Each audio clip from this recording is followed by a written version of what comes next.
Assalamu alaikum. N'hésite pas à liker cette vidéo et de vous abonner pour aider cette chaîne à partager la voie de la vérité. Merci. Mesdames et messieurs, chers frères et sœurs, qu'importe vos traditions, que la paix soit sur vous. Je suis honoré de me trouver parmi vous aujourd'hui, dans cet espace de dialogue où se rencontrent musulmans et chrétiens avec sincérité. Je tiens à saluer respectueusement le Dr Zakir Naik pour sa présence et pour son engagement à promouvoir la compréhension entre nos deux grandes religions. Je m'appelle Alexandre Morel, je suis prêtre depuis de nombreuses années et j'ai consacré ma vie au service de Dieu, à l'étude des Écritures et à la quête du sens profond de la foi. Aujourd'hui, ma question est simple mais profonde et elle me touche particulièrement. Le sujet de cette rencontre est formulé ainsi.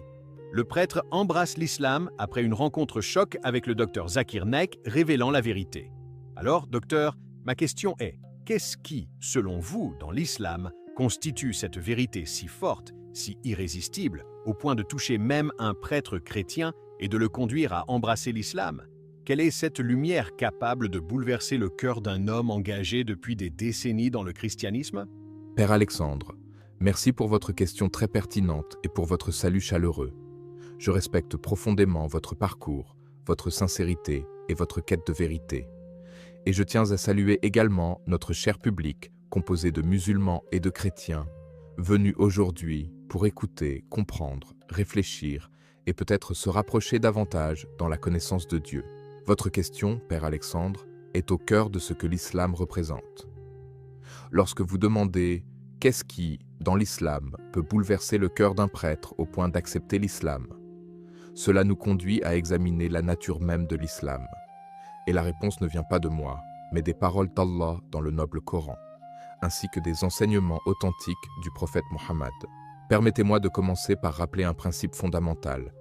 L'islam n'est pas une nouvelle religion apparue au 7e siècle, mais plutôt la continuité, la restauration et l'achèvement du message divin transmis à tous les prophètes.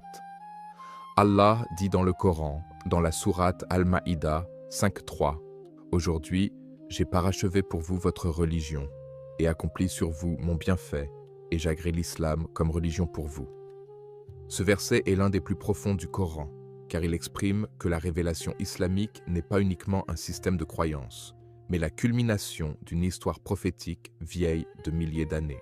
Lorsqu'un prêtre comme vous, Père Alexandre, étudie l'islam avec sincérité, ce qui le touche en premier est souvent cette notion d'unicité absolue de Dieu. Le Tawhid, c'est la vérité centrale, simple, limpide, mais d'une profondeur infinie. Allah dit dans la sourate